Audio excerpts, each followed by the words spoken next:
Halo sahabatku, selamat datang kembali di channel Kita Bercerita. Kali ini akan menceritakan tentang dusta di balik pintu kamar saat aku pulang dinas. Suamiku dan pembantuku berselingkuh di kamarku. Namun air mata ini segera berganti menjadi karma tragis atas noda dosa yang merakatabur.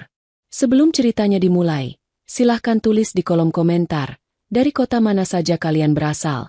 Jangan lupa tekan like dan subscribe, agar channel ini bisa berkembang, dan bisa memberikan cerita yang lebih menarik lagi.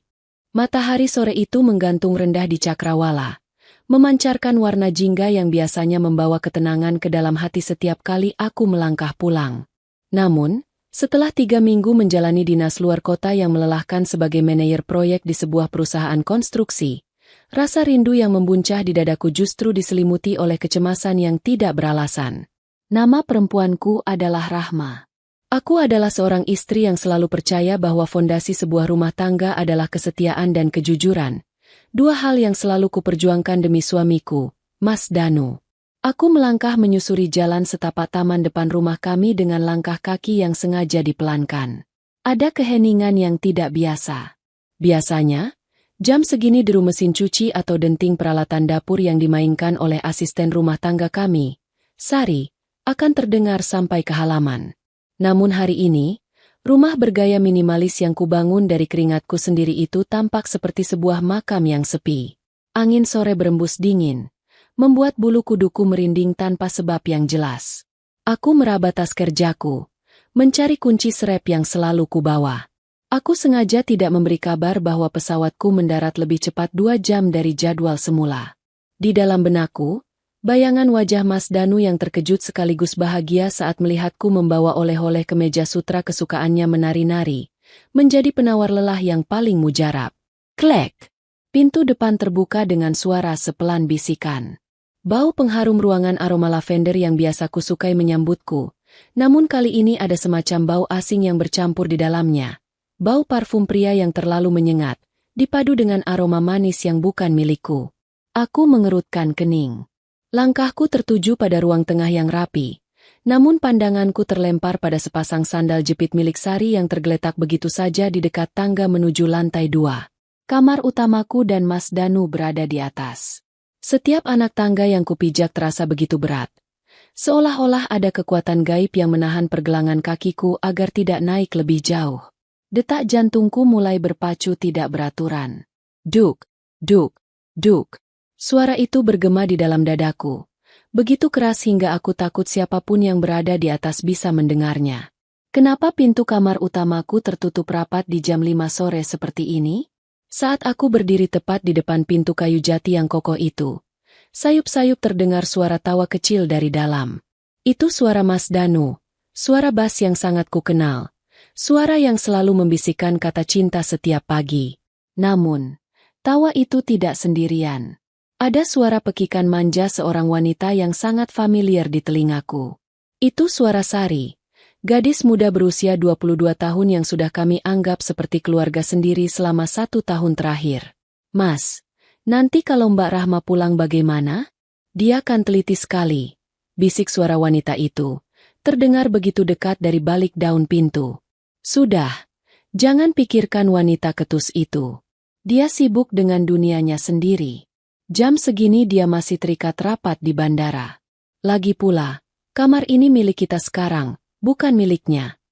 Jawab suara Mas Danu dengan nada meremehkan yang belum pernah kudengar seumur hidupku. Bumi seakan berhenti berputar di bawah pijakan kakiku. Seluruh pasokan oksigen di paru-paruku menguap seketika. Air mata yang hangat mulai mengalir tanpa permisi, membasahi pipiku yang mendadak mati rasa. Kata-kata itu menghujam jantungku lebih tajam dari sebilah belati. Di dalam kamar yang kupilihkan seperai sutranya sendiri, di atas ranjang tempat kami mengucap janji suci di hadapan Tuhan, suamiku sedang membagi jiwanya dengan wanita lain. Tanganku bergetar hebat saat menyentuh gagang pintu yang terasa sedingin es. Logika di dalam kepalaku berteriak agar aku mendobrak pintu itu, berteriak histeris, dan mencaci maki mereka berdua hingga hancur. Namun, ada bagian lain dari diriku, bagian yang dibentuk oleh rasa sakit yang teramat dalam, yang mendadak menjadi sangat dingin dan tenang. Tangisan tanpa suaraku terhenti. Aku menghapus air mata di pipi dengan punggung tangan. Dusta yang kalian tanam di balik pintu ini akan menjadi benih dari badai yang tidak akan pernah bisa kalian bayangkan. Bisikku dalam hati, sebuah janji yang lahir dari kehancuran rasa percaya. Aku menarik napas dalam-dalam, mengunci kembali emosiku ke dalam kotak paling gelap di dalam hati. Aku tidak akan menjadi wanita lemah yang menjerit meratapi nasib. Aku melangkah mundur perlahan, tanpa menimbulkan suara sedikit pun, lalu menuruni anak tangga satu demi satu dengan kepala tegak. Di ruang bawah, aku meletakkan tas kerja dan oleh-oleh ke meja untuk Mas Danu di atas meja makan, lalu melangkah keluar rumah, menutup pintu dengan rapat, seolah-olah aku baru saja tiba. Aku kembali ke dalam mobil yang kuparkir agak jauh di tikungan jalan, duduk di balik kemudi dengan tatapan mata yang kosong namun tajam menatap ke arah jendela kamar atas yang gorden jingganya tampak sedikit bergoyang. Aku mengeluarkan ponselku, mengetik sebuah pesan singkat kepada Mas Danu dengan tangan yang kini sama sekali tidak bergetar. Mas, pesawatku baru saja mendarat. Aku sedang di taksi menuju rumah. Sampai jumpa 30 menit lagi. Aku tahu, di atas sana, mereka pasti sedang panik setengah mati, merapikan kekacauan yang mereka buat di atas noda dosa itu. Mereka mengira mereka telah berhasil menyembunyikan bangkai dengan rapat. Namun mereka tidak pernah tahu bahwa skenario yang sebenarnya baru saja dimulai, dan karma yang akan menimpa mereka bukan sekadar air mata, melainkan sesuatu yang jauh lebih tragis dan tidak akan pernah bisa mereka tebak jalannya. Tepat 30 menit setelah pesan singkat itu kukirimkan, aku memarkirkan mobilku di halaman rumah. Aku sengaja menutup pintu mobil dengan dentuman yang cukup keras, memberikan aba-aba kepada dua orang di dalam sana bahwa sang pemilik rumah yang sesungguhnya telah tiba. Aku menarik napas dalam-dalam, membiarkan udara sore mengisi paru-paruku, mencoba mengusir sisa-sisa rasa sesak yang sempat membuatku limbung di balik kemudi. Saat aku melangkah melewati pintu depan, suasananya sudah berubah total. Bau parfum pria yang menyengat dan aroma manis asing yang kutangkap setengah jam lalu kini telah tersamar oleh wangi karbol lantai yang menyengat hidung. Sari tampaknya bergerak sangat cepat. Mbak Rahma, alhamdulillah sudah pulang. Sebuah suara menyambutku dengan nada yang dibuat seceria mungkin. Sari berdiri di dekat meja makan. Pakaiannya sudah rapi, kaos oblong dan celana kain panjang khas asisten rumah tangga, namun matanya tidak bisa berbohong. Ada rona merah di lehernya yang coba ditutupi dengan rambut yang digerai acak, dan napasnya masih sedikit memburu, seperti seseorang yang baru saja berlari maraton. Dia langsung menghampiriku, mengulurkan tangan untuk mengambil tas kerja yang kujinjing. Iya, Sari. Syukurlah jalannya tidak terlalu macet. Jawabku datar. Aku melepaskan tas kerjaku, membiarkan jariku bersentuhan sengaja dengan jemarinya. Tangannya dingin dan gemetar. Aku menatap lurus ke dalam matanya, membuat gadis muda itu langsung membuang muka ke arah lantai. Mas Danu di mana? Tanyaku, berpura-pura mengedarkan pandangan ke sekeliling ruangan. Bapak ada di atas. Mbak, tadi katanya agak pusing jadi istirahat di kamar. Jawab Sari terbata-bata. Jemarinya meremas ujung kaosnya sendiri.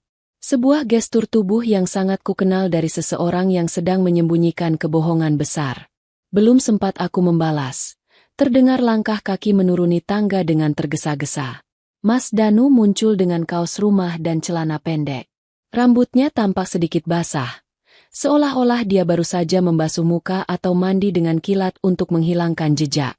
Wajah tampan suamiku, wajah yang dulu selalu menjadi tempatku berteduh, kini terlihat begitu asing dan menjijikkan di mataku. Rahma, sayang, kenapa tidak bilang kalau mau pulang lebih awal?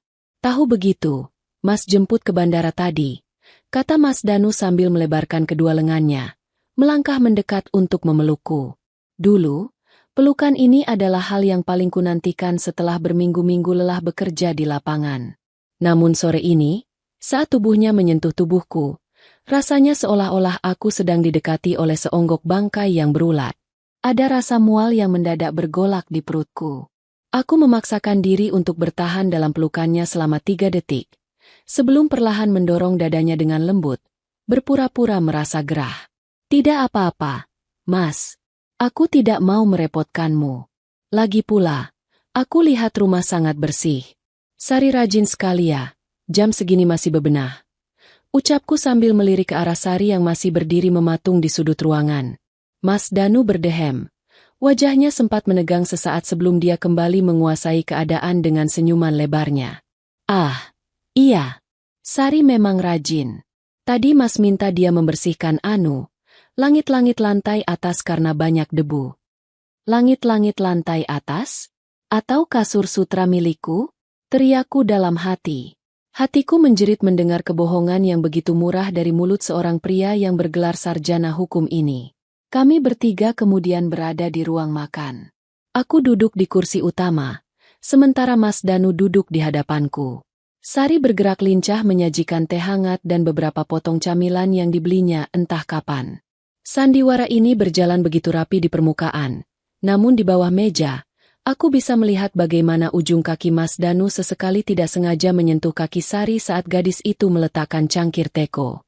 Sebuah interaksi rahasia yang mengukuhkan bahwa apa yang kudengar di balik pintu kamar tadi bukanlah sebuah salah paham. Aku meraih cangkir tehku, menghirup aromanya yang mengepulkan asap tipis. Mas, selama aku dinas luar kota, apa ada hal penting yang terjadi di rumah? Tanyaku membuka percakapan dengan nada santai, seolah-olah ini adalah obrolan suami istri biasa. Mas Danu tampak sedikit tersedak oleh air tehnya sendiri. Dia terbatu kecil, lalu menyeka bibirnya dengan tisu. Hal penting? Tidak ada. Sayang. Semuanya berjalan seperti biasa. Rumah aman. Proyek Mas di kantor juga lancar. Kenapa memangnya? Kamu kok tumben bertanya begitu? Aku tersenyum tipis. Sebuah senyuman yang tidak mencapai mataku. Aku membuka tas kecilku, mengeluarkan sebuah bungkusan kado berisi kemeja sutra yang tadinya ingin kuberikan sebagai hadiah kejutan. Aku meletakkannya di atas meja makan, tepat di hadapan Mas Danu. Ini untukmu, Mas. Hadiah karena sudah menjadi suami yang setia, menjaga rumah selama aku pergi. Kataku, sengaja menekankan kata setia dengan intonasi yang sedikit berbeda. Mas Danu menerima bungkusan itu. Namun ekspresi wajahnya berubah menjadi aneh. Ada kilat ketakutan dan rasa bersalah yang melintas di matanya, meskipun dia berusaha keras menyembunyikannya dengan tawa hambar. Wah, terima kasih ya, Rahma. Kamu selalu memikirkan Mas, bahkan saat kamu sibuk bekerja keras di luar kota. Di sudut ruangan, aku bisa melihat Sari meremas kain lap dapur dengan sangat kencang hingga kukunya memutih. Dia cemburu. Dan itulah awal dari rencana yang mulai tersusun rapi di dalam kepalaku. Aku tidak akan memisahkan mereka dengan kemarahan yang murahan. Aku justru akan mendekatkan mereka, membiarkan mereka masuk lebih dalam ke dalam jebakan yang akan mereka gali sendiri. Sari, panggilku tiba-tiba, membuat gadis itu tersentak kaget. Iya, Mbak.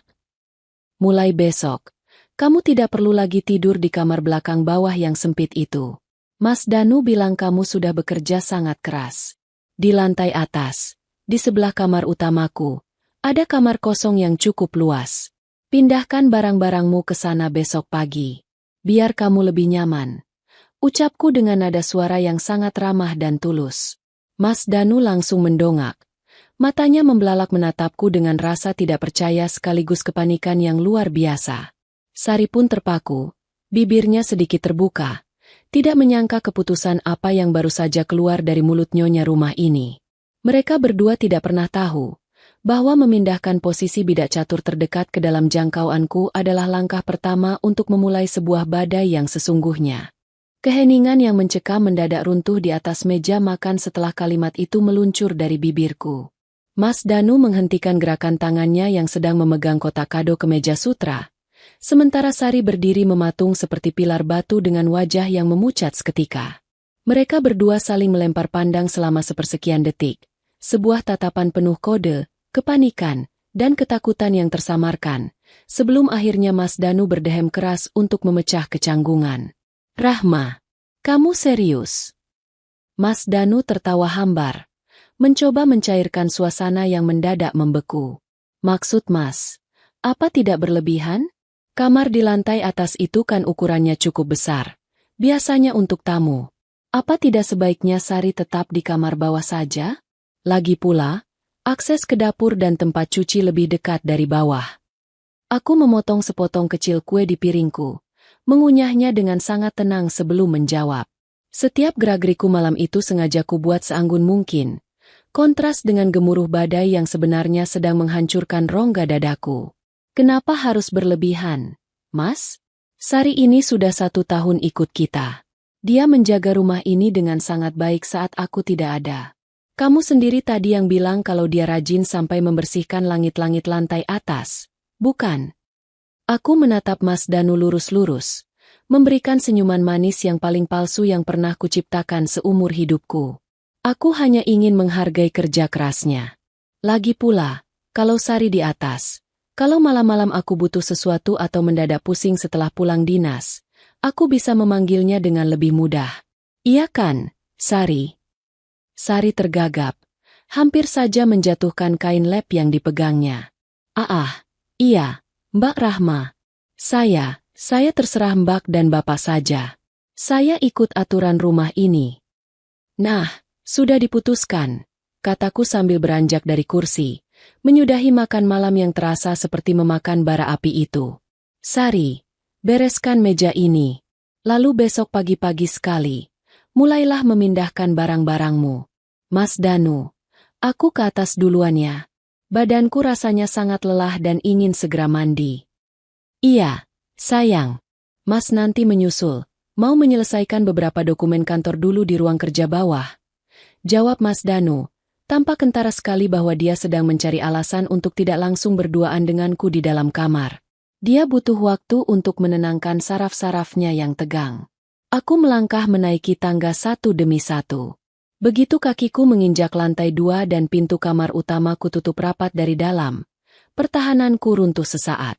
Aku menyandarkan punggungku di balik pintu kayu jati itu, membiarkan tubuhku merosot hingga terduduk di atas lantai yang dingin. Air mata yang sejak tadi kutahan dengan mengerahkan seluruh sisa kekuatanku, kini tumpah tanpa suara. Aku menatap sekeliling kamar tidurku. Ranjang dengan spray abu-abu gelap, lampu tidur dengan cahaya temaram yang hangat, hingga meja rias tempat wewangianku tertata rapi. Disinilah, beberapa jam yang lalu, suamiku memeluk wanita lain. Disinilah janji suci pernikahan yang kami ucapkan 4 tahun lalu di hadapan orang tua dan Tuhan, diinjak-injak hingga tidak berbentuk lagi. Rasa sakitnya begitu hebat, meremas jantungku hingga aku kesulitan untuk sekadar menarik napas. Namun, aku segera menggelengkan kepala dengan kuat. Aku menampar pipiku sendiri dengan pelan untuk menyadarkan kesadaranku. Cukup, Rahma. Menangis tidak akan mengubah fakta bahwa suamimu adalah seorang pengkhianat. Bisikku pada diri sendiri. Air mata ini adalah air mata terakhir yang kujatuhkan karena mereka.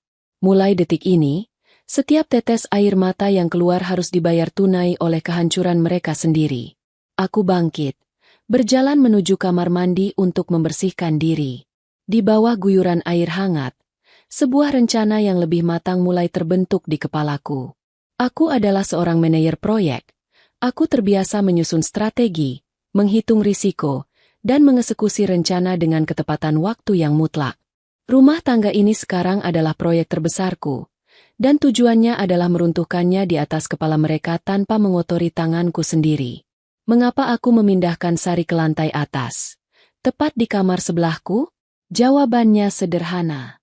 Sifat dasar manusia yang serakah tidak akan pernah merasa puas.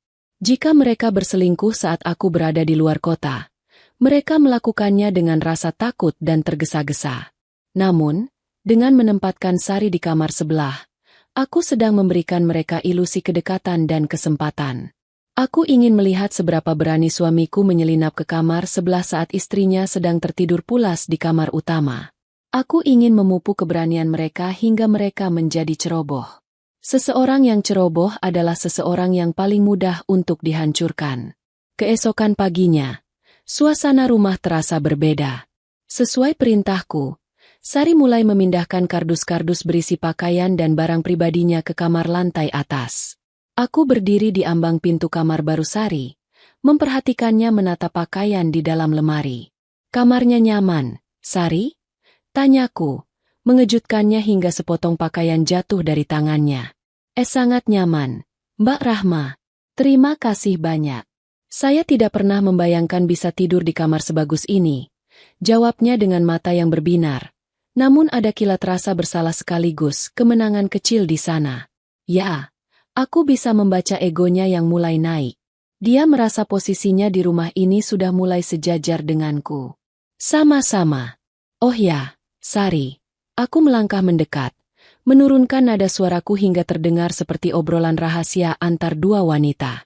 Mas Danu itu kadang kalau tidur suka mendengkur keras. Atau kadang dia suka terbangun tengah malam untuk mencari minum karena haus. Kalau kamu mendengar suara-suara bising dari kamar kami atau langkah kaki di koridor malam-malam, kamu tidak usah takut, ya. Itu pasti Mas Danu. Sari menelan ludah. Tenggorokannya tampak naik turun. Dia hanya bisa mengangguk pelan. Baik, Mbak. Saya mengerti. Aku tersenyum misterius lalu berbalik meninggalkan kamarnya. Umpan pertama sudah diletakkan di tempatnya. Kini aku hanya perlu menunggu malam tiba, memperhatikan dari balik kegelapan, bagaimana kedua orang yang paling kupercaya ini akan mulai berjalan perlahan menuju jurang karma yang telah kusiapkan untuk mereka. Malam raya perlahan membawa keheningan yang pekat ke dalam rumah kami.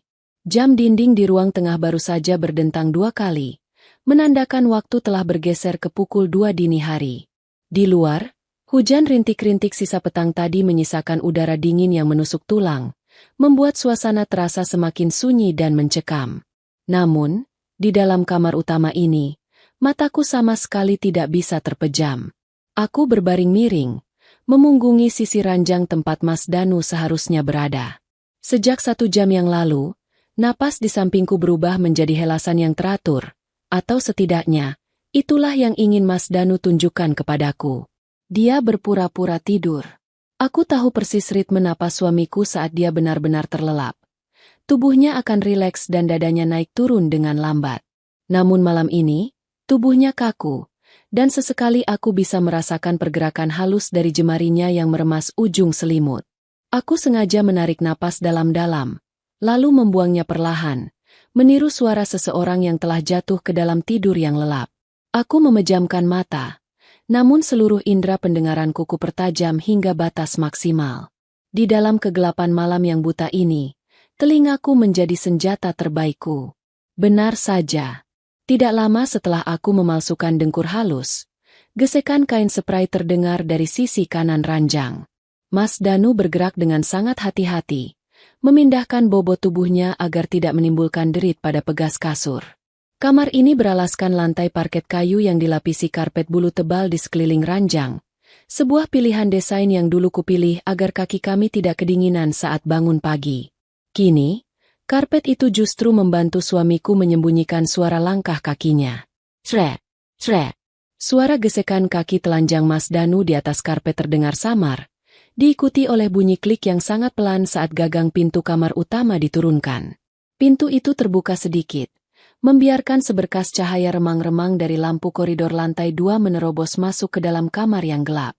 Melalui celah bulu mataku yang membuka sedikit, aku melihat siluet tubuh suamiku yang tinggi besar mengendap-endap keluar, lalu menutup pintu kembali tanpa menimbulkan suara. Begitu pintu tertutup rapat, aku langsung membuka mata lebar-lebar. Kamar yang sunyi ini mendadak terasa begitu luas dan kosong. Rasa sakit itu kembali datang, menghantam dadaku seperti hantaman ombak pada tebing karang. Namun kali ini tidak ada lagi air mata yang keluar. Saluran air mataku seolah telah mengering, digantikan oleh cairan dingin bernama dendam yang mengalir di dalam pembuluh darahku. Aku bangkit dari ranjang dengan gerakan yang tidak kalah senyap. Tanpa alas kaki, aku melangkah menuju pintu kamar. Aku menempelkan telingaku pada permukaan kayu jati yang tebal, mencoba menangkap apa yang terjadi di luar sana. Koridor lantai 2 tidak terlalu panjang. Hanya ada kamar utamaku, sebuah kamar mandi luar, dan kini kamar baru Sari yang berada tepat di sebelah kamarku. Jaraknya hanya terpisah oleh dinding bata setebal 15 cm. Kriek! Itu suara engsel pintu kamar Sari. Kamar itu memang jarang digunakan, sehingga engsel pintunya agak kering dan selalu mengeluarkan bunyi sedikit jika tidak diminyaki. Mas Danu rupanya terlalu tergesa-gesa atau mungkin sudah tidak tahan lagi menahan rindunya yang terlarang, hingga dia lupa untuk berhati-hati dengan pintu itu.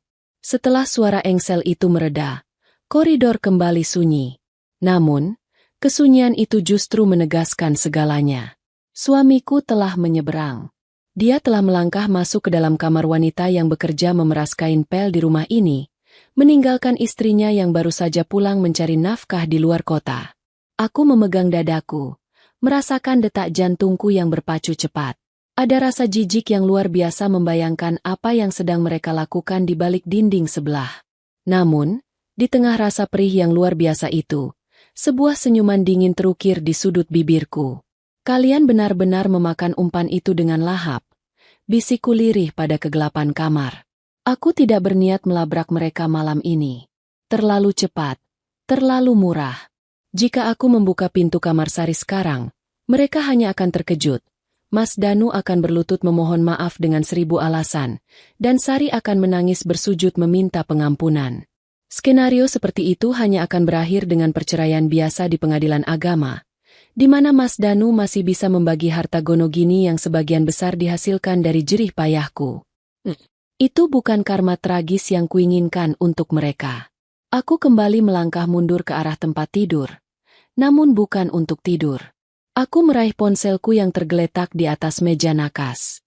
Dengan pencahayaan layar yang paling redup, aku membuka sebuah aplikasi khusus yang terhubung dengan kamera pengawas rahasia yang baru saja kupasang sore tadi, sesaat setelah Sari selesai memindahkan barang-barangnya. Kamera itu berukuran sekecil kancing baju, tersembunyi di dalam sela-sela jam dinding digital yang kupasang di kamar baru Sari dengan alasan, agar Sari tidak bangun kesiangan. Layar ponselku menampilkan gambar hitam putih beresolusi tinggi dengan mode night vision. Di sana, di atas ranjang berukuran single itu, aku bisa melihat dengan sangat jelas bagaimana Mas Danu sedang memeluk Sari, membisikkan kata-kata manis yang tidak bisa kudengar suaranya karena kamera itu tidak kuaktifkan audionya demi menjaga kewarasanku sendiri. Melihat visualnya saja sudah cukup membuat perutku mual. Namun aku memaksa mataku untuk tetap menatap layar itu. Aku menekan tombol record pada aplikasi tersebut.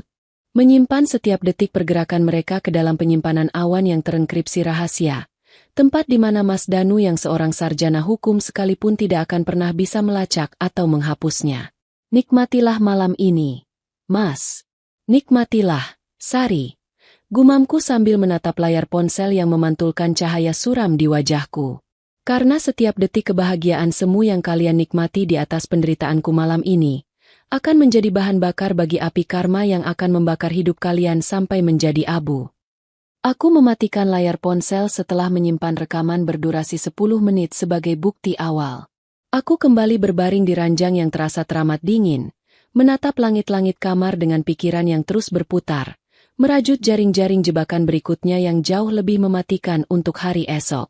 Pukul 4 pagi, seberkas cahaya fajar yang tipis mulai menembus sela-sela gorden kamar utamaku. Suara derit engsel pintu yang semalam terdengar kembali berbunyi, disusul oleh langkah kaki yang amat ringat dan tergesa-gesa di atas lantai parket. Mas Danu kembali. Dia menyelinap masuk ke dalam selimut dengan tubuh yang terasa dingin, lalu mengembuskan napas panjang, berpura-pura baru saja terbangun atau sekadar mengubah posisi tidur. Aku tetap memejamkan mata, mengatur ritme napasku agar tetap terlihat terlelap. Di dalam dada, rasa muakku sudah mencapai ubun-ubun, namun akal sehatku tetap memegang kendali penuh. Aku tidak bergerak sedikit pun sampai alarm ponselku berbunyi pada pukul 5.30 pagi.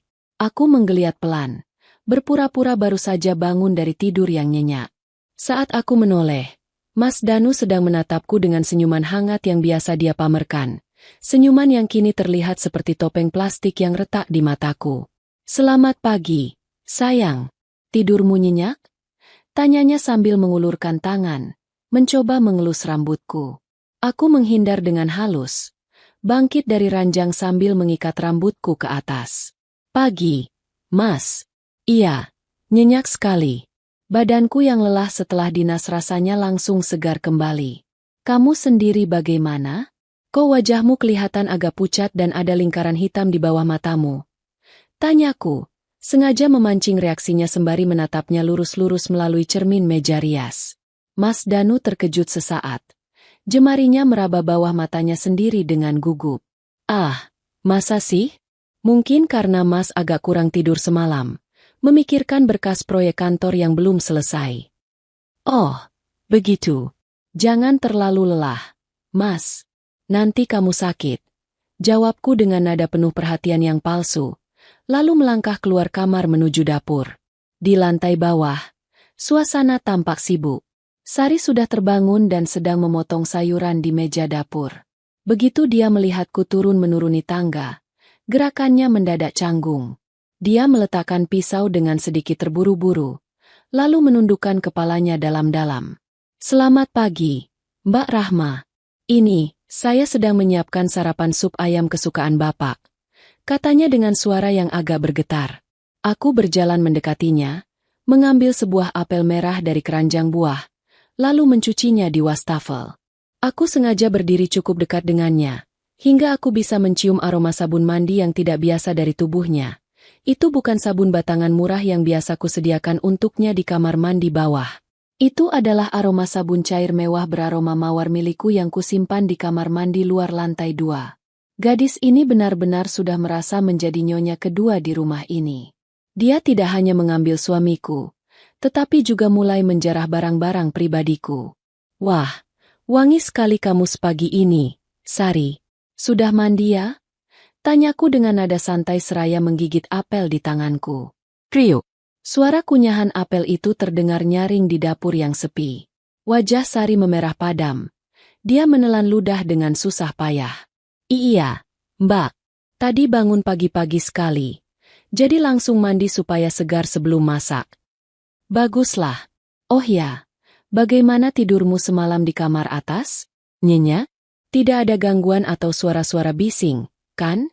Tanyaku lagi, memberikan tekanan halus pada setiap kata yang kuucapkan.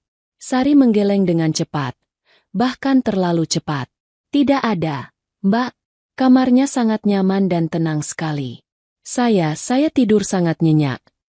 Syukurlah kalau begitu. Aku senang kamu betah di atas. Ucapku sambil menepuk pundaknya pelan sebelum berjalan menuju ruang makan. Aku bisa merasakan bagaimana tubuh Sari menegang kaku saat tanganku menyentuh bahunya. Ketakutan mereka adalah makananku sekarang. Setelah sarapan pagi yang penuh dengan kepalsuan berlalu, Mas Danu berpamitan untuk pergi ke kantornya. Aku mengantarnya sampai ke depan pintu, membiarkannya mencium keningku sebagai formalitas rutin rumah tangga kami. Begitu mobilnya bergerak keluar dari pagar rumah, senyum di wajahku langsung sirna. Aku kembali ke dalam rumah, naik ke lantai 2 dengan langkah yang mantap. Hari ini aku mengambil cuti 1 hari dari kantorku dengan alasan kesehatan. Namun sebenarnya, ini adalah hari di mana aku akan memasang jaring berikutnya. Aku masuk ke dalam ruang kerja pribadi di rumah yang merangkap sebagai perpustakaan kecil. Di sana, aku membuka laptopku dan memeriksa kembali rekaman kamera tersembunyi dari kamar Sari semalam. Aku memotong video itu dengan rapi, mengambil bagian yang paling krusial di mana wajah Mas Danu dan Sari terlihat dengan sangat jelas tanpa bisa dibantah. Aku tidak akan menggunakan video ini untuk melapor ke polisi atau menyebarkannya di media sosial. Itu terlalu murahan dan melanggar hukum, dan aku tidak ingin memposisikan diriku sebagai pihak yang bersalah di mata hukum. Aku memiliki cara yang jauh lebih elegan dan mematikan. Aku membuka sebuah dokumen rahasia mengenai keuangan perusahaan kontraktor kecil milik Mas Danu yang selama ini modalnya 80% berasal dari tabunganku dan atas namaku. Selama ini, aku mempercayakan pengelolaan operasional sepenuhnya kepadanya karena aku terlalu sibuk dengan pekerjaanku sendiri. Namun, melihat pengkhianatannya semalam, aku tahu aku harus memeriksa segalanya. Dan di sanalah aku menemukannya. Setelah memeriksa mutasi rekening koran perusahaan yang terhubung dengan email bersamaku, aku menemukan beberapa aliran dana yang tidak wajar selama 3 bulan terakhir. Ada transferan uang dalam jumlah yang cukup besar secara berkala ke sebuah rekening bank baru atas nama Sari Rahmawati. Suamiku tidak hanya berselingkuh di ranjangku, tetapi dia juga menggunakan uangku untuk menghidupi wanita simpanannya di dalam rumahku sendiri. Rasa perih yang sempat tersisa di hatiku kini menguap sepenuhnya, digantikan oleh rasa dingin yang mutlak. Aku menyandarkan punggungku ke kursi kerja, menatap layar laptop dengan mata yang menyipit tajam. Sebuah rencana karma yang sesungguhnya, yang melibatkan hukum, finansial, dan kehancuran harga diri mereka, kini telah tersusun sempurna di dalam benakku. Kalian pikir kalian bisa membodohiku? Bisikku pada ruangan yang sunyi.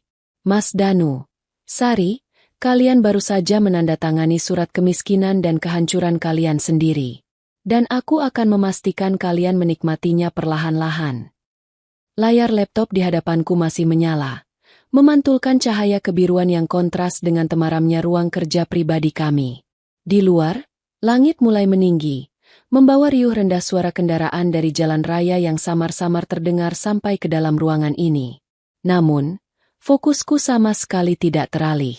Jemariku bergerak lincah di atas papan ketik, membuka folder demi folder laporan keuangan perusahaan kontraktor milik Mas Danu, perusahaan bernama CV Bina Semesta yang kubangun bersama dengannya dari nol, dengan modal yang kukumpulkan dari bonus proyek-proyek besarku. Aku menarik napas panjang, menahan gejolak amarah yang kembali merayap di dada saat melihat baris demi baris angka digital itu. Selama 3 bulan terakhir, ada pengeluaran tersembunyi yang dicatat sebagai biaya logistik lapangan dan operasional vendor tambahan. Jumlahnya tidak main-main. Totalnya mencapai hampir 150 juta rupiah. Ketika aku mencocokkan nomor rekening tujuan transfer tersebut dengan data yang kuperoleh dari berkas administrasi rumah tangga, dugaanku terbukti mutlak. Rekening itu milik Sari. Biaya logistik lapangan. Gumamku lirih dengan tawa getir yang tertahan di tenggorokan. Jadi, selama ini aku memeras keringat di bawah terik matahari proyek, sementara suamiku membiayai selingkuhannya dengan uangku sendiri? Sangat rapi. Mas, sangat rapi. Aku mengambil ponselku, memotret setiap bukti transfer, mutasi rekening koran, hingga surat pendirian perusahaan di mana namaku tercantum sebagai pemilik saham mayoritas mutlak sebesar 80%. Sedangkan Mas Danu hanya memegang 20% sisanya sebagai direktur operasional. Dalam hukum bisnis yang kupahami, posisi ini memberiku kekuasaan penuh untuk melakukan restrukturisasi atau bahkan membekukan seluruh aset perusahaan tanpa memerlukan persetujuannya. Saat aku sedang menyalin data-data penting itu ke dalam diska lepas rahasia milikku, terdengar ketukan pelan di pintu ruang kerja. Tok, tok, tok. Mbak Rahma? Ini Sari. Saya sudah membuatkan jus jeruk hangat untuk Mbak. Suara manis yang penuh kepalsuan itu terdengar dari balik pintu. Aku segera menutup jendela aplikasi laporan keuangan di layar laptop, menggantinya dengan tampilan draft proyek konstruksi biasa yang sedang kukerjakan. Aku mengatur ekspresi wajahku di depan cermin kecil di meja kerja, memastikan tidak ada sisa ketegangan sebelum berkata, "Masuk saja, Sari." Pintunya tidak dikunci. Pintu terbuka perlahan. Sari melangkah masuk dengan nampan kayu di tangannya. Sikapnya kini tampak sedikit berbeda dari tadi pagi. Ada sedikit rasa percaya diri yang mulai tumbuh di gerak-geriknya. Mungkin karena dia merasa posisinya di lantai atas semalam telah membuatnya merasa naik kelas. Dia meletakkan gelas jus di sudut meja kerjaku dengan gerakan yang gemulai. "Diminum dulu, Mbak, biar badannya tidak terlalu lelah," ucapnya sambil tersenyum tipis. Matanya sempat melirik sekilas ke arah layar laptopku, mencoba mencari tahu apa yang sedang kulakukan. Aku sengaja membiarkan lirikan matanya itu. Aku meraih gelas jus tersebut, menyesapnya sedikit, lalu menatap Sari dengan pandangan yang teduh namun menyelidik. "Terima kasih, Sari. Kamu memang sangat perhatian. Oh ya, omong-omong, minggu depan aku harus kembali pergi dinas keluar kota. Kali ini agak lama. Mungkin sekitar 2 minggu di Surabaya." Mendengar kata, dinas luar kota, dan 2 minggu, mata Sari langsung berbinar. Ada kilatan kegembiraan yang tidak bisa dia sembunyikan dari raut wajah mudanya. Dia berusaha keras menahan senyumnya agar tidak terlalu lebar. Namun sudut bibirnya yang bergetar mengkhianati isi hatinya. "Oh, begitu ya, Mbak? Lama sekali. Tapi tidak apa-apa. Mbak tidak usah khawatir. Rumah dan Bapak pasti saya urus dengan baik seperti biasanya," jawab Sari dengan nada suara yang dibuat sefirasat mungkin, seolah dia adalah asisten yang paling setia di dunia. "Aku tahu, Sari. Aku sangat mempercayaimu," kataku, membalas senyumannya dengan kehangatan yang mematikan. "Justru karena aku sangat mempercayaimu, Aku berencana memberikan kejutan besar untukmu dan Mas Danu sekembalinya aku dari Surabaya nanti. Sebuah hadiah yang tidak akan pernah kalian lupakan seumur hidup. Sari tampak sedikit bingung, namun ego dan keserakahannya tampaknya menutupi rasa curiganya. Hadiah apa, Mbak? Rahasia. Sesuatu yang akan mengubah hidupmu dan Mas Danu sepenuhnya. Kamu tunggu saja tanggal mainnya, bisikku pelan, membiarkan kalimat itu menggantung di udara ruangan sebagai teka-teki. Setelah Sari keluar dari ruangan dengan langkah kaki yang riang, pasti dia sudah membayangkan 2 minggu penuh kebebasan bersama Mas Danu di rumah ini. Aku kembali menatap layar laptopku. Senyum palsu di wajahku memudar, digantikan oleh tatapan sedingin es. Umpan kedua telah dilemparkan, dan mereka memakannya bulat-bulat. Pengumuman tentang dinas luar kota yang palsu itu sengaja kuciptakan untuk memberi mereka ruang dan waktu agar menjadi semakin berani, semakin ceroboh, dan mengumpulkan lebih banyak bukti dosa di atas ranjangku. Semakin tinggi mereka terbang dalam ilusi kebahagiaan terlarang ini, semakin hancur pula mereka saat aku mengempaskan mereka ke bumi nanti. Aku membuka ponselku, mencari sebuah nomor kontak yang sudah lama tidak kuhubungi. Pengacaraku, sekaligus sahabat karibku sejak masa kuliah yang bergerak di bidang hukum bisnis dan perceraian, Baskara. Aku menekan tombol panggil. Setelah beberapa nada sambung, suara berat Baskara terdengar di ujung telepon. Halo, Rahma? Tumben menelepon jam segini. Ada proyek baru. Aku menarik napas dalam-dalam, menguatkan hatiku sebelum berbicara. Baskara, aku tidak butuh proyek baru. Aku butuh bantuanmu untuk menjebloskan 2 orang pengkhianat ke dalam jurang kemiskinan dan kehancuran hukum. Aku punya semua buktinya, dan aku ingin kita mulai menyusun berkas gugatan dan penyitaan aset sekarang juga. Suasana di seberang telepon sempat hening sesaat, sebelum suara Baskara berubah menjadi sangat serius. Kirimkan semua datanya padaku, Rahma. Kita akan pastikan mereka tidak menyisakan apapun selain penyesalan. Aku menutup telepon dengan senyuman puas. Jaring-jaring rahasia ini kini telah merapat, siap menjerat mangsanya perlahan-lahan dalam kegelapan yang paling pekat. Hari-hari berikutnya berjalan seperti aliran air yang tenang di permukaan, namun menyimpan arus pusaran yang mematikan di dasarnya. Sesuai dengan skenario yang telah kususun bersama Baskara, pengacaraku, aku mulai mengemasi pakaianku ke dalam koper besar pada hari Minggu malam. Mas Danu berdiri di ambang pintu kamar tidur, memperhatikanku dengan ekspresi wajah yang dibuat sedih, seolah-olah dia adalah seorang suami yang benar-benar berat melepas kepergian istrinya. 2 minggu itu waktu yang lama, Rahma, katanya sambil berjalan mendekat, lalu melingkarkan tangannya di pinggangku dari belakang. Rumah ini pasti akan terasa sangat sepi tanpa kamu. Aku menahan sekuat tenaga rasa mual yang mendadak bergolak di dalam perutku akibat sentuhannya. Aku berbalik, menatap wajah tampannya yang penuh dengan kepalsuan, lalu mengelus pipinya dengan lembut. Mas kan bisa fokus mengurus proyek CV Bina Semesta. Lagi pula, ada Sari di sini.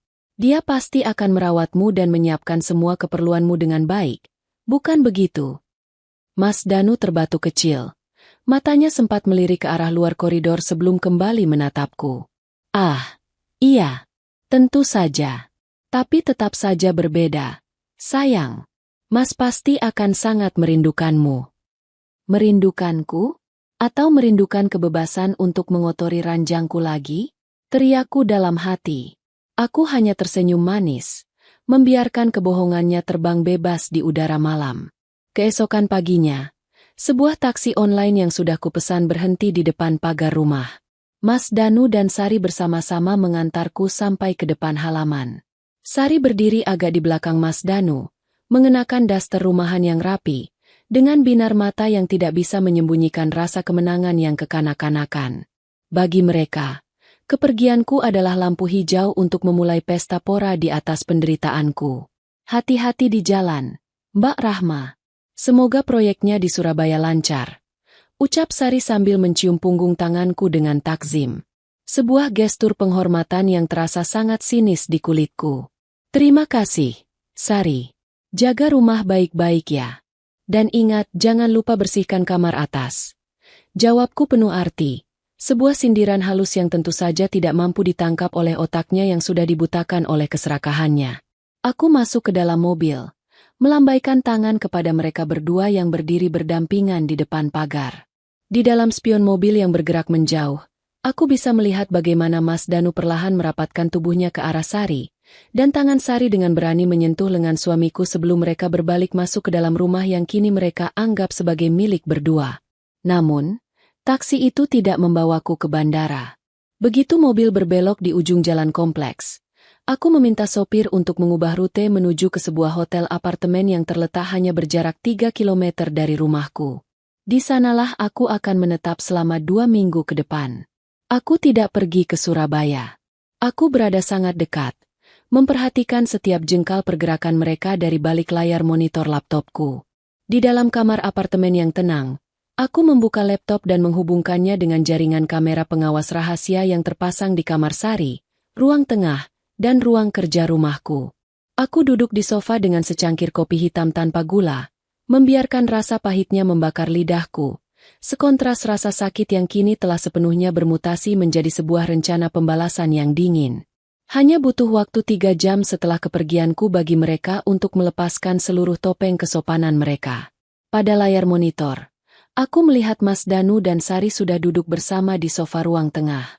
Tidak ada lagi batasan antara majikan dan asisten rumah tangga. Sari duduk di pangkuan Mas Danu, tertawa manja sembari menyuapkan potongan buah ke mulut suamiku. Mereka tampak begitu bahagia, seolah-olah aku, wanita yang membangun rumah itu dengan darah dan air mata, tidak pernah ada dalam kehidupan mereka. Mas, sekarang Mbak Rahma sudah pergi jauh. Rumah ini jadi milik kita seutuhnya untuk 2 minggu ini. Suara Sari terdengar jernih dari speaker laptopku. Aku sengaja mengaktifkan audionya sekarang, karena aku butuh setiap kata yang keluar dari mulut mereka sebagai bukti tambahan yang tak terbantahkan di pengadilan nanti. Iya, sayang. Akhirnya kita tidak perlu bersembunyi lagi seperti pencuri di rumah sendiri. 2 minggu ini akan menjadi milik kita, jawab Mas Danu, lalu mencium kening Sari dengan mesra. Aku menarik napas perlahan, merekam seluruh aktivitas menjijikan itu ke dalam diska lepas rahasia. Air mataku tidak lagi menetes. Hatiku telah membeku menjadi bongkahan es yang tak tertembus. Sambil terus memperhatikan layar, aku mengambil ponselku dan mengirimkan sebuah pesan singkat kepada Baskara. Baskara, rekaman hari pertama sudah dimulai. Mereka sudah masuk ke dalam perangkap sepenuhnya. Bagaimana dengan persiapan dokumen penyitaan aset CV Bina Semesta? Tidak butuh waktu lama. Sebuah balasan masuk dari pengacaraku. Semua dokumen sudah siap. Rahma. Rekening bank atas nama Sari sudah berhasil kita lacak alirannya dari dana operasional perusahaanmu. Kita hanya perlu menunggu saat yang tepat untuk membekukan semuanya sekaligus. Tepat saat kamu melangkah kembali ke rumah itu. Mereka tidak akan punya waktu untuk menyelamatkan sepeser pun uang mereka. Aku meletakkan ponsel di atas meja dengan senyuman yang terukir dingin di bibirku. 2 minggu ini mungkin akan menjadi surga dunia bagi Mas Danu dan Sari. Namun mereka tidak pernah sadar bahwa setiap detik kebahagiaan yang mereka nikmati saat ini hanyalah sebuah utang besar pada takdir yang harus mereka bayar dengan seluruh sisa hidup mereka dalam kehancuran yang paling tragis. Hari ke-11 dari Dinas Luar Kota, palsuku telah tiba. Dari balik jendela kaca kamar apartemen sewaan ini, aku menyaksikan kota berganti wajah dari pagi yang sibuk menjadi malam yang penuh pendar lampu. Selama hampir 2 minggu ini, duniaku menyempit pada layar monitor laptop yang menampilkan setiap gerak-gerik menjijikan di dalam rumahku sendiri. Di sana, di rumah yang kubangun dengan peluh, Mas Danu dan Sari telah benar-benar kehilangan akal sehat mereka. Mereka tidak lagi membatasi diri di dalam kamar tidur atas. Pakaian-pakaian kerja mahalku di dalam lemari utama kini telah berpindah ke tubuh Sari. Dari kamera ruang tengah, aku melihat gadis itu berlenggak-lenggok mengenakan gaun malam bludru merahku, memegang segelas sirup seolah-olah dia adalah nyonya besar yang sesungguhnya. Mas Danu duduk di sofa, menatapnya dengan pandangan memuja, mabuk oleh ilusi kebebasan yang sengaja kuciptakan untuk mereka. Mas, kalau nanti Mbak Rahma pulang, apa kita harus kembali seperti dulu lagi? Tanya Sari, suaranya terdengar manja melalui pelantang suara laptopku. Dia bergelayut di leher Mas Danu, merusak tatanan kerah kemeja yang dibeli dari uangku. Aku bosan harus berpura-pura menjadi pelayan di depan wanita ketus itu. Mas Danu mengelus pipi Sari, tersenyum pongah. Sabar, sayang. Mas sedang mengatur semuanya. Uang di rekening perusahaan yang perlahan Mas pindahkan ke rekeningmu sudah hampir cukup untuk kita membuka usaha baru di luar kota. Begitu semuanya siap, Mas akan menceraikan Rahma. Biarkan dia hidup sendirian dengan tumpukan proyeknya yang membosankan itu. Kamu jauh lebih berharga daripada dia. Aku yang duduk di kegelapan apartemen, mendengarkan kalimat itu dengan cangkir kopi yang merapat di bibir. Rasanya tidak lagi sakit. Rasa sakit itu telah bermutasi menjadi kepuasan yang dingin. Aku justru tersenyum. Terima kasih atas pengakuannya, Mas. Bisikku pada layar. Kamu baru saja menyerahkan lehermu sendiri ke dalam tali gantung hukum. Aku segera membuka ponsel, melakukan panggilan video kepada Baskara. Wajah tegas sahabat sekaligus pengacaraku itu langsung muncul di layar. Di latar belakang tempatnya berada, tampak tumpukan map hukum yang sudah tersusun rapi. Semua sudah siap, Rahma. Ujar Baskara tanpa basa-basi. Suaranya terdengar mantap dan penuh keyakinan. Pagi ini, sesuai instruksimu, aku sudah menyerahkan berkas pembekuan aset CV Bina Semesta ke bank rekanan atas nama pemilik saham mayoritas, yaitu dirimu. Surat perintah penghentian operasional Direktur Utama atas nama Danu Prakoso juga sudah ditandatangani oleh notaris. Bagaimana dengan rekening pribadi atas nama Sari? Tanyaku, memastikan tidak ada satu celah pun yang lolos dari jaringku. Itu bagian yang paling menarik. Baskara tersenyum tipis. Sebuah senyuman khas pengacara yang tahu mereka akan memenangkan pertempuran besar. Karena dana yang masuk ke rekening Sari terbukti mutlak berasal dari penggelapan dana operasional perusahaan yang kamu miliki secara sah. Pihak bank telah menyetujui pemblokiran darurat atas tuduhan tindak pidana pencucian uang dan penggelapan. Detik ini juga, kartu ATM di dompet Sari maupun suamiku tidak lebih dari sekadar potongan plastik sampah. Mereka tidak bisa menarik sepeser pun uang dari sana. Aku mengembuskan napas panjang, merasakan beban berat di pundakku perlahan terangkat, digantikan oleh adrenalin yang berpacu. Lalu, bagaimana dengan gugatan perceraian dan tuntutan ganti rugi? Sudah didaftarkan ke Pengadilan Agama dan Pengadilan Negeri secara bersamaan. Besok pagi, tepat saat kamu menjadwalkan diri untuk pulang, surat sita jaminan untuk rumah tinggal kalian dan seluruh aset bergerak akan diantarkan oleh jurusita pengadilan bersama pihak kepolisian setempat sebagai saksi eksekusi. Sempurna, kataku singkat. Terima kasih, Baskara. Besok pagi, kita selesaikan sandiwara ini.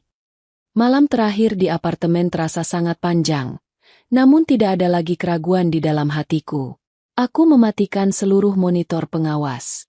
Aku tidak perlu lagi melihat apa yang mereka lakukan di atas ranjangku malam ini, karena aku tahu itu adalah malam terakhir mereka merasakan kehangatan sebuah rumah yang nyaman.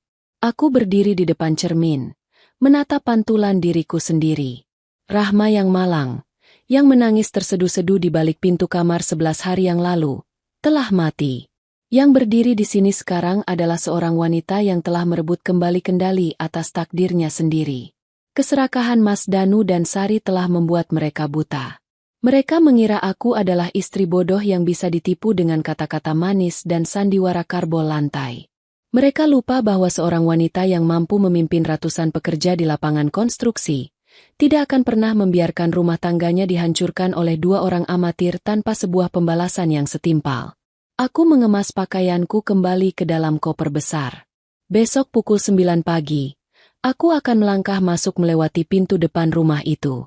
Bukan sebagai istri yang rindu, bukan pula sebagai korban yang meratap, melainkan sebagai perwujudan dari karma tragis yang sudah lama mengintai di balik bayang-bayang noda dosa yang mereka tabur sendiri. Matahari pagi tanggal 26 Mei memancar begitu terik, menembus kaca depan taksi yang membawaku kembali ke kompleks perumahan kami. Jam di pergelangan tanganku menunjukkan tepat pukul 9 pagi. Udara di dalam mobil terasa sejuk oleh pendingin ruangan, namun tanganku yang melipat di atas pangkuan terasa hangat dan kokoh. Tidak ada lagi getaran ketakutan. Di belakang mobil taksi ini, Sebuah mobil sedan hitam milik Baskara dan satu mobil minibus putih bertuliskan lambang pengadilan serta kepolisian mengikuti dalam jarak yang terjaga. Rumah bergaya minimalis itu tampak tenang dari luar. Pagar besi hitamnya tertutup setengah, memperlihatkan mobil SUV milik Mas Danu yang terparkir di halaman.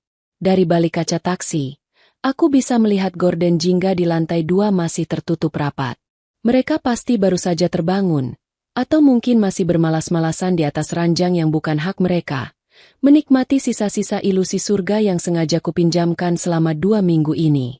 Taksi berhenti tepat di depan pagar.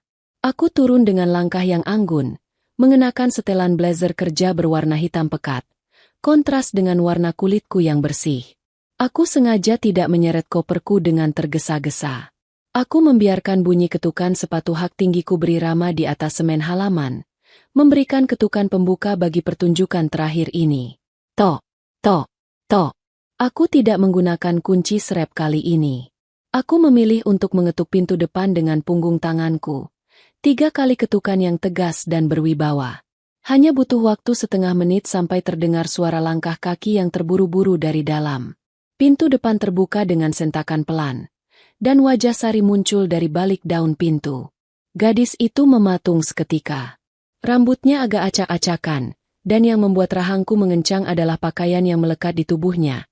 Dia sedang mengenakan salah satu kemeja tidur sutra putih milikku yang paling mahal, kemeja yang biasanya kusimpan di lemari khusus yang terkunci.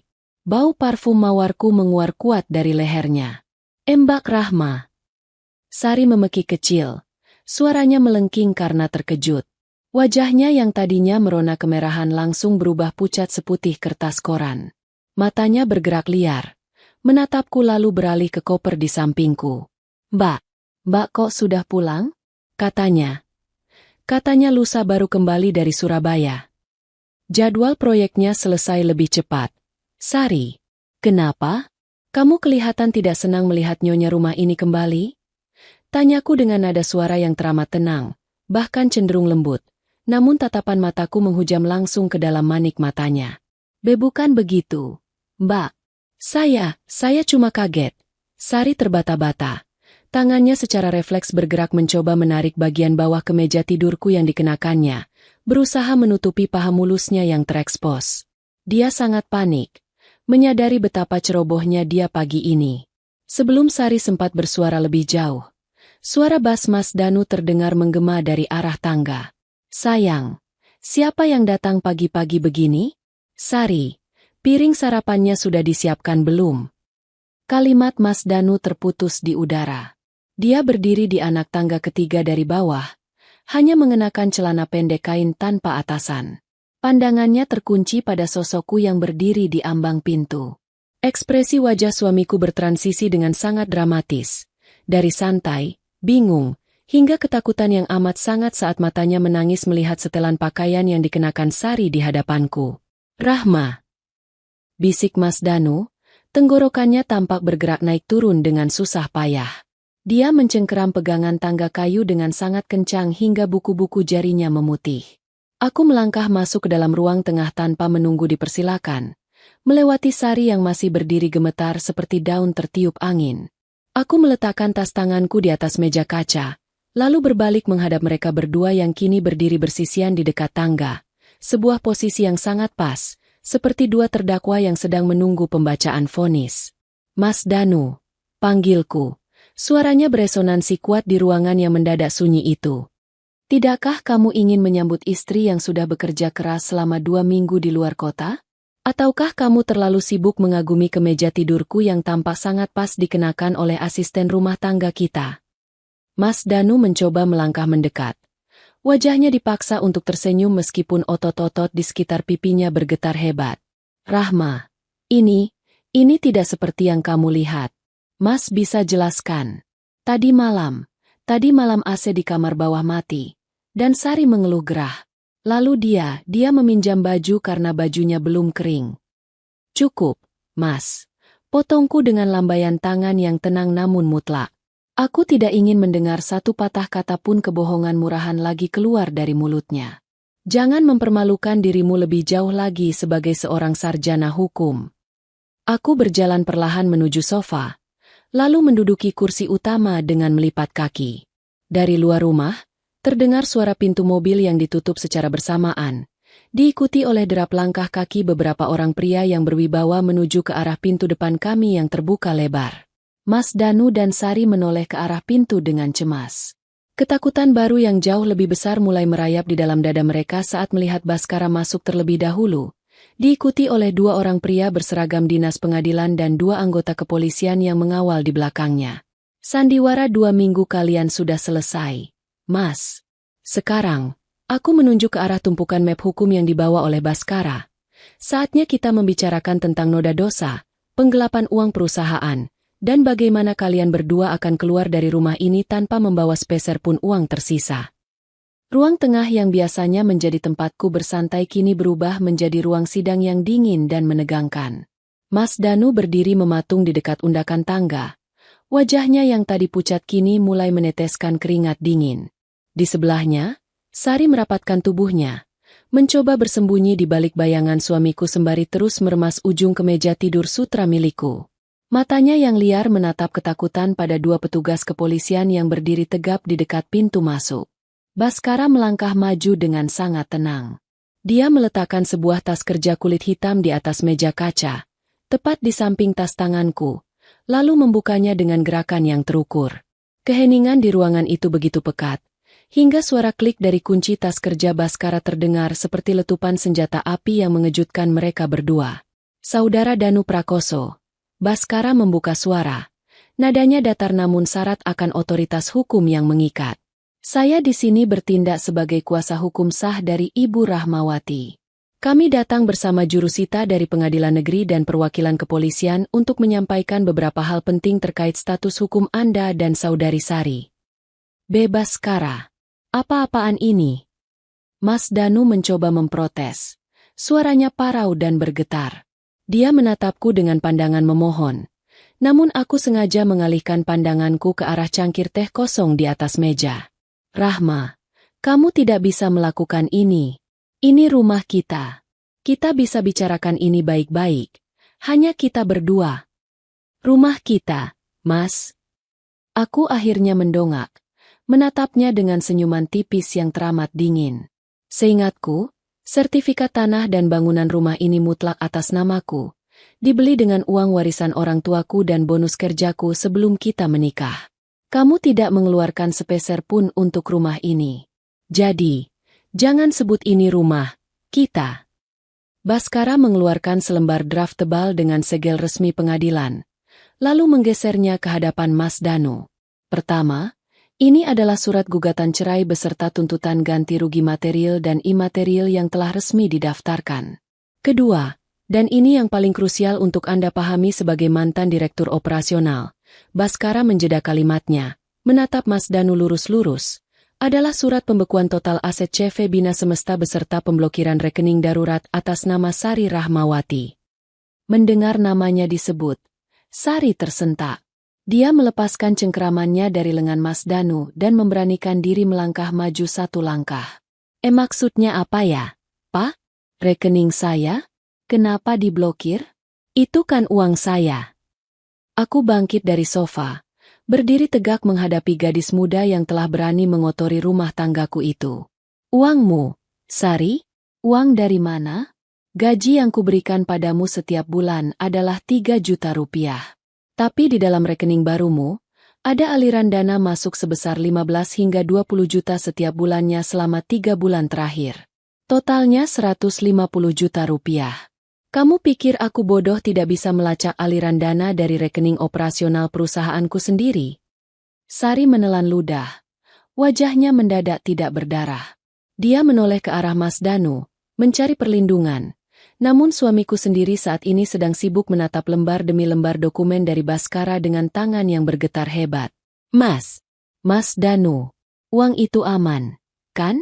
Mas bilang itu uang bonus untuk kita membuat toko nanti. Bisik Sari dengan nada panik yang mulai tidak terkendali. Mas Danu tidak menjawab. Dia tahu persis konsekuensi hukumnya. Sebagai seorang sarjana hukum, Dia tahu bahwa bukti transfer berkala dari rekening perusahaan ke rekening pribadi seorang asisten rumah tangga tanpa adanya ikatan kontrak kerja atau vendor adalah bukti mutlak dari tindak pidana penggelapan dalam jabatan. Mulai detik ini, Saudara Danu, Baskara kembali berbicara.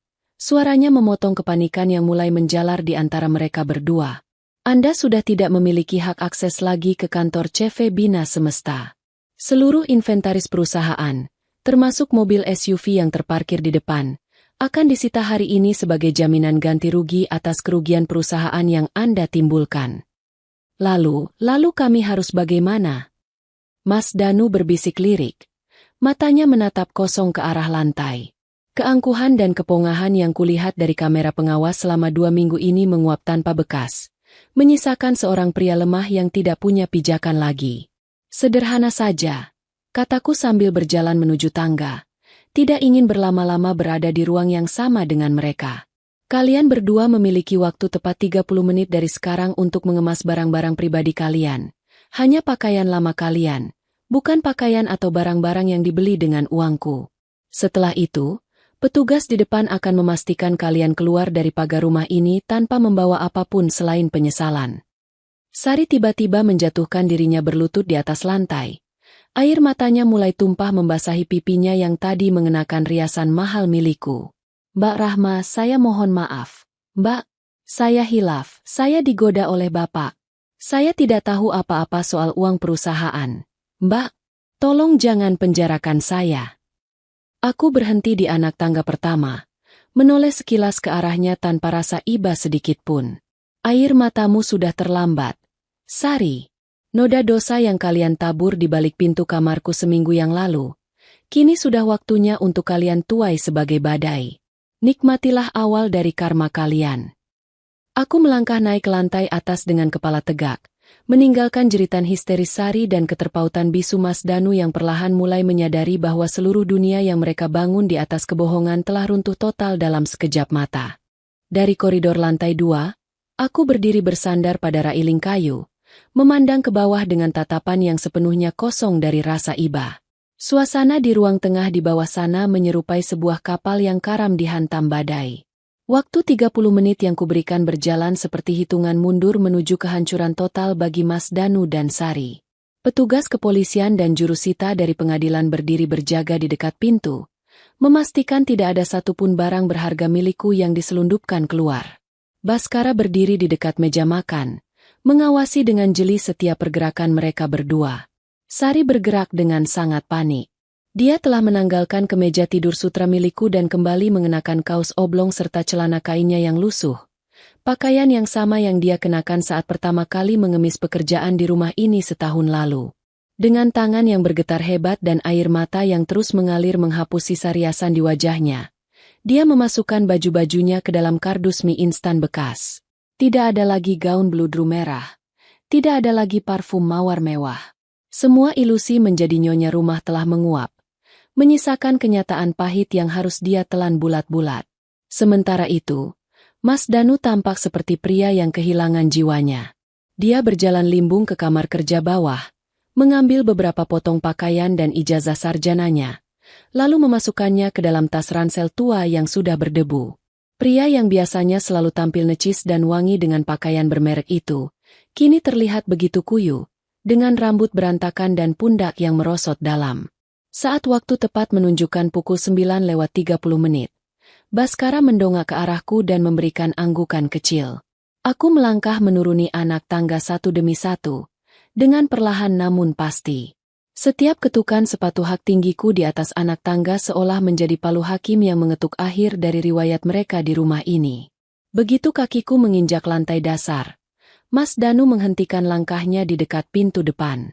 Dia membalikkan badan, menatapku dengan mata yang merah dan berkaca-kaca. Rahma. Suaranya terdengar serak, nyaris seperti bisikan yang putus asa. Mas tahu masalah. Mas tahu Mas telah menghancurkan segalanya. Tapi, apakah tidak ada sedikit pun sisa rasa cinta di hatimu setelah 4 tahun kita bersama? Apakah kamu benar-benar tega melihat Mas keluar dari rumah ini tanpa membawa apa-apa, bahkan tanpa tempat tinggal? Aku berhenti tepat 3 langkah di hadapannya. Aku menatap lurus ke dalam matanya yang dipenuhi penyesalan. Penyesalan yang terlambat, yang lahir bukan karena dia menyadari kesalahannya, melainkan karena dia telah kehilangan semua fasilitas mewah yang selama ini kunikmati bersamanya. Rasa cinta itu sudah mati, Mas. Mati tepat di jam 5 sore, 11 hari yang lalu, saat aku berdiri di balik pintu kamar atas dan mendengar kamu menyebutku sebagai wanita ketus yang membosankan. Jawabku dengan nada suara yang sangat datar, tanpa ada ledakan emosi. Kamu yang memilih untuk keluar dari rumah ini tanpa membawa apa-apa saat kamu memutuskan untuk membawa wanita lain ke atas ranjangku. Kamu mengkhianati komitmen kita, Mas. Dan hukum serta takdir hanya sedang mengembalikanmu ke tempat yang seharusnya. Sari yang berdiri di belakang Mas Danu kembali terisak, memeluk kardus pakaiannya dengan erat. Mbak Rahma, tolong. Mbak, rekening saya jangan diblokir semua. Saya tidak punya uang untuk pulang ke kampung. Uang di rekening itu bukan milikmu, Sari. Itu uang operasional proyek perusahaan yang dikorup oleh Mas Danu untukmu. Setiap rupiahnya akan dihitung oleh pengadilan untuk mengganti kerugian CV Bina Semesta. Sahut Baskara dengan tegas, memotong rintihan Sari sebelum aku sempat menjawab. Petugas kepolisian kemudian memberikan isyarat dengan lambaian tangan agar mereka segera melangkah keluar. Dengan kepala tertunduk dalam-dalam, Mas Danu dan Sari berjalan melewati ambang pintu depan. Di halaman rumah, jurusita pengadilan dengan sigap memasang stiker segel resmi pada badan mobil SUV hitam milik Mas Danu, menandakan bahwa aset bergerak tersebut kini berada di bawah pengawasan hukum dan tidak boleh dipindah tangankan. Aku melangkah ke teras rumah, menyaksikan detik-detik terakhir mereka. Mas Danu sempat menoleh ke belakang sekali lagi, berharap menemukan setitik kelembutan di wajahku. Namun, yang dia temukan hanyalah dinding es yang kokoh. Mereka berdua berjalan menyusuri jalan kompleks dengan menjinjing tas dan kardus bekas, di bawah tatapan heran dan bisik-bisik dari beberapa tetangga yang mulai keluar rumah karena melihat kehadiran mobil polisi. Reputasi Mas Danu sebagai pria terhormat di lingkungan ini telah hancur dalam hitungan menit. Setelah pagar besi rumah ditutup rapat oleh petugas, aku membalikan badan dan masuk kembali ke dalam rumah. Suasana mendadak menjadi begitu lapang dan bersih. Bau karbol lantai yang semalam menyengat kini telah digantikan oleh udara segar yang berembus masuk melalui jendela-jendela yang kubuka lebar. Aku duduk di sofa ruang tengah, menarik napas dalam-dalam, dan mengembuskannya dengan perlahan.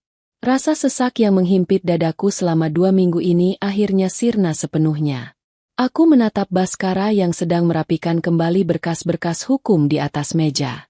Perjalanan di pengadilan mungkin akan memakan waktu beberapa bulan, Rahma.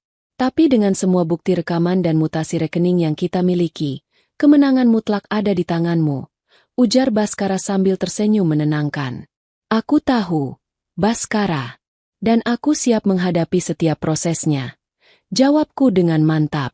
Aku memejamkan mata sejenak, merasakan ketenangan yang sesungguhnya merayap masuk ke dalam hatiku. Air mata kekecewaanku telah sepenuhnya berganti menjadi kekuatan. Dusta di balik pintu kamar itu memang sempat menghancurkan duniaku, namun dari puing-puing kehancuran itu, aku telah melahirkan kembali diriku yang baru.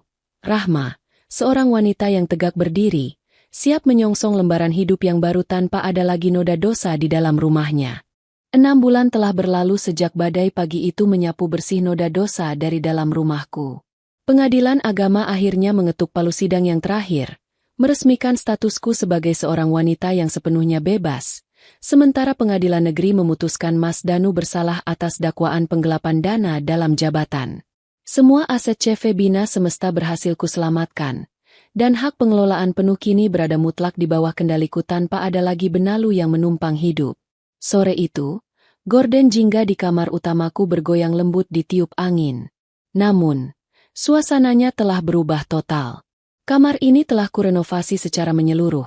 Spray abu-abu lama telah kubuang, digantikan dengan warna putih gading yang bersih, dan aroma lavender yang menenangkan kembali memenuhi ruangan. Tidak ada lagi sisa-sisa trauma. Yang ada hanyalah kedamaian sebuah tempat berteduh yang suci. Ponselku berdering di atas meja rias. Nama Baskara muncul di layar. Halo, Rahma. Suara Baskara terdengar dari seberang telepon, membawa nada yang campur aduk antara tegas dan sedikit takjub. Aku baru saja menerima laporan dari tim lapangan. Eksekusi putusan ganti rugi sudah selesai. Rumah kontrakan kecil yang sempat disewa Danu di pinggiran kota terpaksa dilepas untuk menutupi sisa kerugian perusahaanmu. Sari juga dikabarkan telah kembali ke kampung halamannya dengan membawa nama baik yang hancur total. Aku mendengarkan penuturan itu sembari menatap pantulan diriku di cermin. Rahma yang sekarang mengenakan blazer biru navy dengan rambut yang disanggul rapi. Wajahku terlihat jauh lebih segar. Mataku memancarkan binar kekuatan yang belum pernah ada sebelumnya. Terima kasih atas kabarnya, Baskara. Biarlah mereka menjalani takdir yang mereka pilih sendiri. Aku sudah tidak memiliki urusan lagi dengan masa lalu. Jawabku dengan nada suara yang sangat tenang. Kamu luar biasa, Rahma. Kebanyakan wanita akan hancur dan histeris. Tapi kamu justru membalikan keadaan menjadi sebuah kemenangan mutlak. Aku kagum padamu. Ucap Baskara tulus sebelum mengakhiri panggilan. Aku mematikan ponsel, lalu melangkah turun menuruni anak tangga dengan keanggunan seorang pemenang. Hari ini adalah hari yang sangat penting bagi CV Bina Semesta. Kami baru saja memenangkan tender proyek pembangunan kompleks pusat komunitas dan pemberdayaan perempuan tingkat provinsi. Sebuah proyek besar yang nilainya 3 kali lipat dari seluruh proyek yang pernah ditangani Mas Danu selama dia menjabat sebagai direktur dulu. Sebuah mobil sedan mewah baru berkelir hitam legam, yang kubeli murni dari hasil dividen perusahaan bulan ini, sudah terparkir rapi di halaman depan. Pagar besi rumahku terbuka lebar, menyambut masa depan yang cerah. Saat aku hendak masuk ke dalam mobil, langkah kakiku mendadak terhenti. Di seberang jalan kompleks, samar-samar aku melihat sosok seorang pria parubaya dengan pakaian yang tampak kusut, sedang berjalan kaki dengan menjinjing sebuah map plastik. Itu Mas Danu. Tubuhnya tampak jauh lebih kurus, wajahnya kusam, dan gurat-gurat frustrasi tercetak jelas di dahinya. Dia tampaknya sedang berjalan kaki menuju halte angkutan umum setelah ditolak dari satu wawancara kerja ke wawancara kerja lainnya, karena rekam jejak hukumnya yang kini cacat akibat kasus penggelapan. Pandangan kami sempat bertemu selama beberapa detik. Mas Danu menghentikan langkahnya, menatapku dari kejauhan dengan mata yang dipenuhi rasa bersalah, kerinduan, dan penyesalan yang teramat dalam. Dia melihatku berdiri dengan anggun di samping mobil baruku, sebagai seorang wanita mandiri yang sukses dan dihormati. Dia melihat apa yang telah dia sia-siakan demi sebuah kesenangan sesaat yang murah. Aku tidak membuang muka dengan rasa marah, tidak pula tersenyum mengejek. Aku hanya menatapnya dengan tatapan datar penuh wibawa. Sebuah tatapan dari seorang mantan istri yang telah selesai dengan lukanya. Aku menarik napas dalam-dalam, merasakan udara segar memenuhi rongga dadaku, lalu masuk ke dalam mobil dan menutup pintunya dengan mantap. Sopir pribadiku mulai melajukan mobil perlahan, membelah jalanan kompleks yang dinaungi pohon-pohon peneduh. Di dalam spion, bayangan Mas Danu perlahan mengecil dan tenggelam di balik tikungan jalan, lenyap bersama semua masa lalu yang pahit. Aku menyandarkan punggungku di kursi belakang yang nyaman, membuka tablet kerjaku untuk memeriksa draft desain proyek baru yang akan mulai dibangun esok hari. Rasa sakit yang ditanam di balik pintu kamar itu telah bertransformasi sepenuhnya menjadi mahkota kekuatan. Dusta dan noda dosa yang mereka tabur memang sempat mengguncang duniaku, namun pada akhirnya, karma tidak hanya datang untuk menghancurkan para pengkhianat. Karma sejati adalah bagaimana cara takdir mengangkat derajat seorang wanita yang terzalimi, membiarkannya terbang lebih tinggi di atas puing-puing kehancuran, dan membuktikan kepada dunia bahwa kesetiaan serta kehormatan akan selalu keluar sebagai pemenang yang mengagumkan. Itulah kisah kita hari ini. Terima kasih untuk kamu yang sudah menyimak dari awal sampai selesai. Dukung terus channel ini dengan cara like, share, dan subscribe agar semakin banyak cerita menarik yang bisa kita bagikan. Sampai jumpa di video berikutnya. Tetap jaga kesehatan, dan teruslah menanti kisah selanjutnya. Salam hangat dari channel Kita Bercerita.